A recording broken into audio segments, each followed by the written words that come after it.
咁啊，周年大會咧啱啱亦都結束咗。咁我就首先要介紹一下我身邊幾位啦。中間係我哋嘅主席資深大律師杜淦堃 Victor。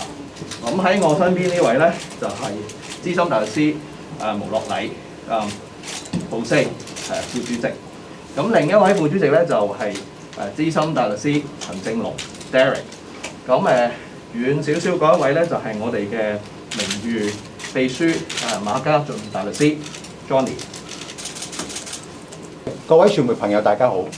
我同我嘅團隊好榮幸能夠成為新任嘅大律師公會主席、副主席同埋執委。法治係香港成功嘅基石。大律師公會有社會責任促進法治同埋司法公義，並且向大眾解釋法治概念。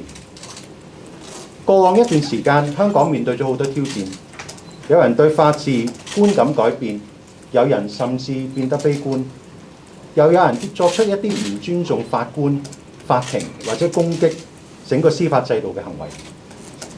正因為咁，大律師公會喺呢個時候更加應該以專業精神同埋知識向社會各持份者推廣法治。公眾期望大律師公會秉持專業，一如以往喺有需要嘅時候喺法治議題上高發聲。呢一個責任嚟緊一年，我哋當然會努力去繼續去做。另一邊廂，大律師公會係一個專業團體，我哋亦都會盡專業團體應該有嘅責任，協助會員拓展佢哋嘅業務同提供有關嘅培訓。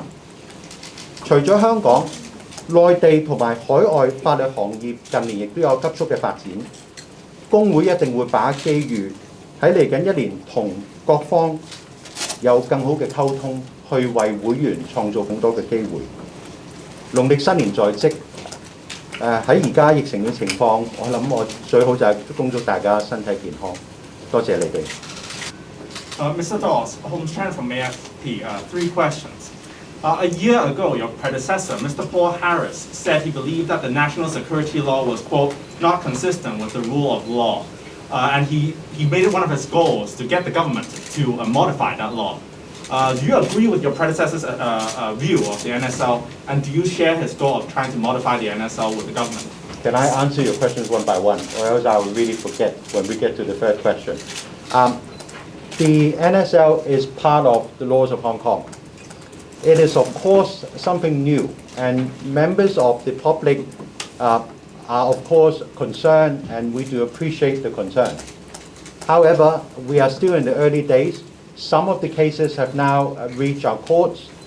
We should definitely give our courts time to interpret the law, to allow the cases to be tried under the due process protected by the rights enshrined in our legal system, including the Basic Law and the Bill of Rights.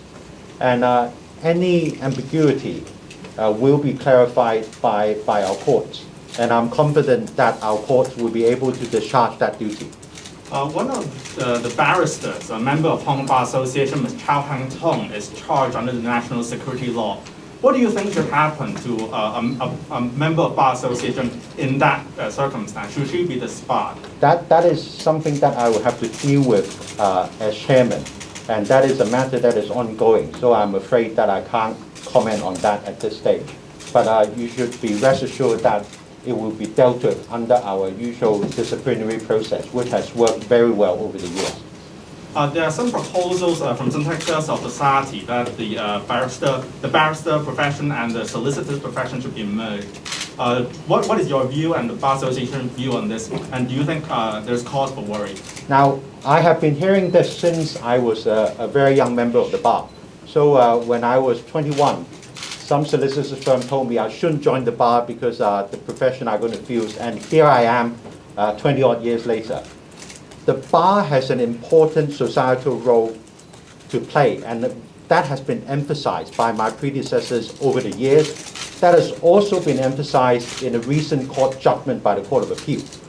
So in light of that, the role of the bar, or the view of the Bar Association, is that a self-regulated independent bar is actually conducive and important to the rule of law in Hong Kong. and we believe that there is value in maintaining an independent bar in Hong Kong. I must give opportunity to some others. Thank you for your question. 明報嘅記者 Matthew 因為都想問翻，即係過去工會被批評政治化啦，即係其實你哋會唔會嗰個未來個方向係有改變？會唔會點樣修補同政府同北京嘅關係？擔唔擔心政府收翻你哋法定權力？嗱，正如以往其實都講過好多次，大律師公會係專業團體。當然，大家都明白，我頭先亦都有提到喺法治嘅議題上高，我哋係有社會責任發聲。但係講到政治呢一個層面，法治並唔係一個政治嘅概念。如果係一啲政治嘅議題，呢啲唔應該係大律師公會應該去處理或者去商討嘅事宜。所以我覺得呢一點喺嚟緊嘅日子，我哋都要希望大家去明白。至於同政府同埋中央嘅關係，我相信其實我哋工會咁多年嚟同各方面都有良好嘅溝通，我亦都有信心喺嚟緊嘅日子，同港府也好，同中央政府也好，都會有渠道去緊密咁溝通。我亦都相信呢一個係符合我哋嘅會員同埋香港社會嘅利益，我哋咁做。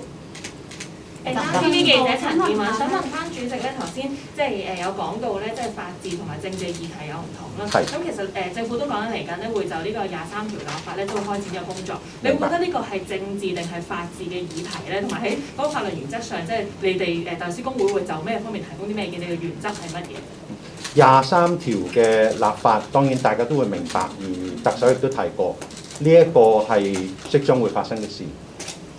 就23條立法呢一個都係我哋嘅憲制責任。大律師公會嘅立場就係我哋好希望喺有關條例草案推出嘅時候，能夠提供我哋嘅意見。而呢一個過程，我哋係絕對會盡力去參與。而我哋覺得我哋咁樣去做都係符合公眾利益。你好，有線電視記者陳慧欣。其實即係啱啱新上任啦，你自己點睇香港現時嗰個法治情況咧？你預料未來香港嘅法治情況又會係點樣咧？即係工會早前都類似被認為係政治組織啦。咁你自己上任之後又點樣避免呢一個問題咧？我諗香港嘅法治同世界好多其他嘅地方一樣，其實從來都係充滿挑戰嘅。但係我希望大家都明白，其實經歷過回歸之後呢20幾年，好多次都有人話其實香港法治已死。但係每一日其實喺大律師行業、律師行業同司法機構裏邊，法律界其實好多人好努力咁去維護法治，同埋為香港嘅法治盡力去履行我哋嘅職務。所以我自己覺得我哋工會嘅立場都係，我唔覺得香港法治已死。至於話我哋被批評係政治組織係咪？你下一條問題就係，你都講過好多次。當然而家香港社會就係好多人有好多唔同嘅諗法，而無可避免，大家都會明白諗法其實係非常兩極嘅。我可以講，而我哋可以做嘅就係，大律師公會係一個專業團體。純政治嘅議題，其實與大律師公會真係無關。當然，政治嘅議題同法治嘅議題喺某個層面上係會有呢個重疊嘅地方。咁呢一樣嘢咧，我諗嚟緊嗰年咧，我哋要好好去拿捏。Victor, I'm working for the Global Legal Press. Yes. 2 quick questions. Yes. Do you plan to speak out on concerns of human rights under the national security law, and as some of my colleagues suggested, to propose an amendment to law that makes it compliant with the human rights standard? Whether the NSL is in compliance with the fundamental rights under the basic law are no doubt matter that defendants will raise in court. There are already arguments being advanced in various cases, and the court will certainly come to a just determination. So in those circumstances, of course, when there are issues on rule of law in the next year, we will of course be concerned. At the right juncture, we will comment on it if it is necessary. Sure. And you briefly touched upon to repair relations with various stakeholders. Is it your plan to perhaps, or is it underway to plan a visit to Beijing at some point when borders reopen? I think if we can travel, we would all love to travel. I think we're all have been stuck in Hong Kong for a long time. And if invited, and if the COVID situation permits, we will definitely want to go to Beijing. I mean, I myself have served as council members under 4 different chairmen. And I have been to Beijing with each of those chairmen. And I don't see why that should not continue. You said the rule of law is not dead, but we only have a discounted rule of law in some aspect. We have it in commercial law, but it might not be under criminal laws. There are of course challenges to each and every legal system. I mean, you would all be familiar, for example, with the situation in England when they had Brexit, when the newspaper declared judges as enemy of the state. I mean, one must appreciate that rule of law is not just, is of course important. It is of course precious, but in a way it is also fragile everywhere in the world. And we should all really work very hard to preserve it, because this is what gives Hong Kong our edge. 想問下咧，即係啱啱你都有提到話關於國安法嗰啲評論啊或者睇法，都係等翻嗰個法庭即係日後一啲嘅詮釋咁樣啦。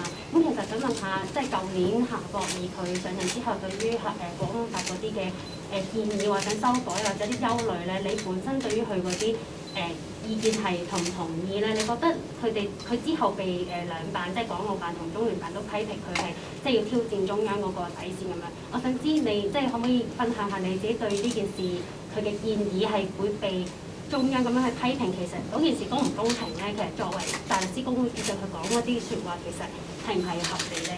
喺我決定做大律師公會主席之前，有好多前輩同我講，呢份係從來都唔係一份易做嘅工。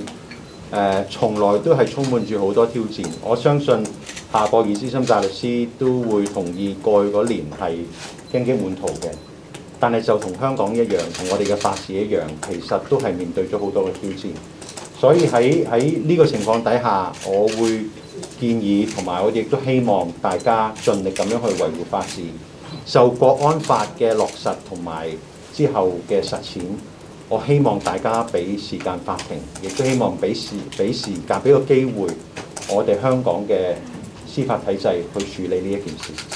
另外想問23條咧，因為保安局局長鄧炳強就講過，基於時間關係咧，佢就即係唔建議係用一個白紙草案啦。咁你自己點睇呢個做法咧？你覺得其實應該係以白紙草案嘅形式去做諮詢會比較適合啊，定係藍紙草案？其實你嗰個覺得係即係接受？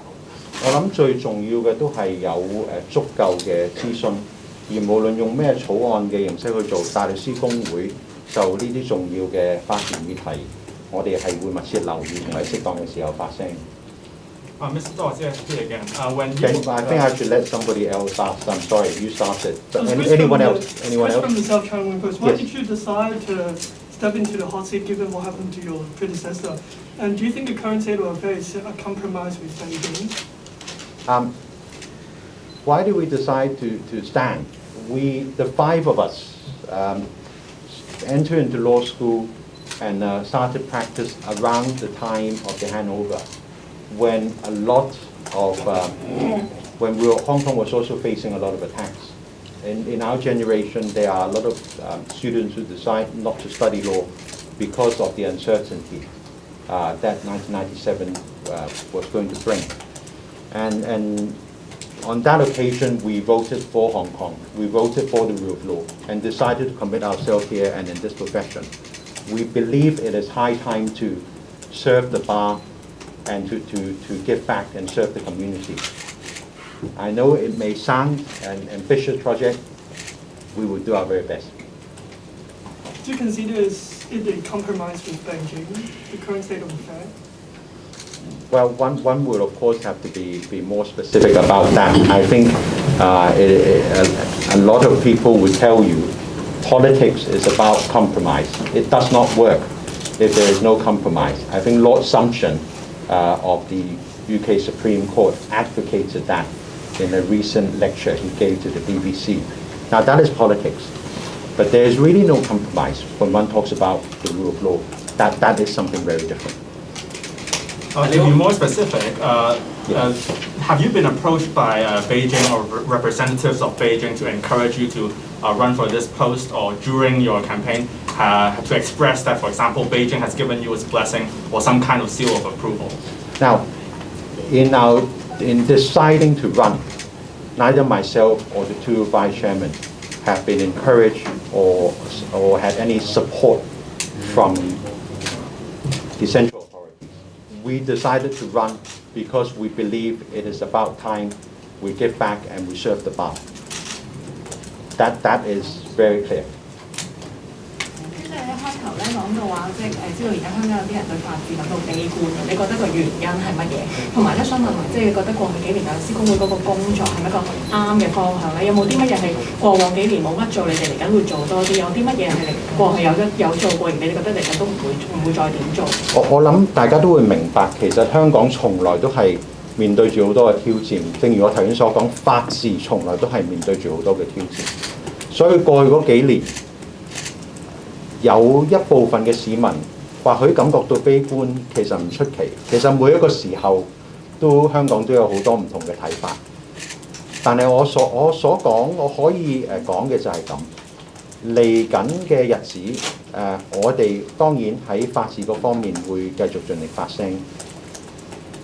嚟緊有好多關於行業嘅機遇，例如喺大灣區嘅發展，例如喺國內同海外嘅機遇，我覺得我哋嘅同業係絕對唔可以放棄。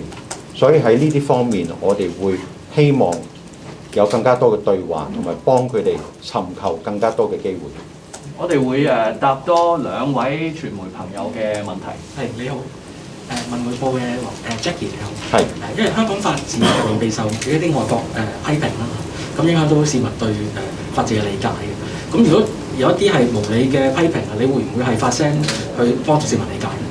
我諗正如我頭先所講，而歷屆主席都有講，大律師公會喺法治議題上高係有社會責任去解釋有關嘅原則俾公眾聽。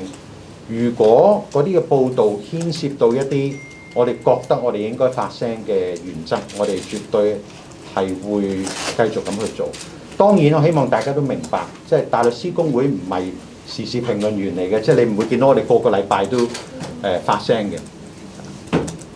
针对卫视驻港记者提问，您刚刚说呢，要加强和内地的沟通，创造更多机会，不能放过大湾区发展的机会。那您具体大律师公会有怎样的措施呢？您用廣東話回答就好。我的普通話真是不太好，希望多謝你。大灣區嗰方面呢，我哋係當然過去嗰年喺大灣區嗰個律師試嗰度，大家都會留意到我哋係有相當嘅會員係考咗㗎啦。咁喺呢一方面呢，我哋同政府亦都同國內有關嘅機構亦都會緊密咁溝通。我哋係唔會放過呢個機會。你自己考咗？我自己未考，因為我喺法庭上次考試嗰陣。好啦，咁我諗今日我哋嗰個答問時間都差唔多。幾位影埋相先。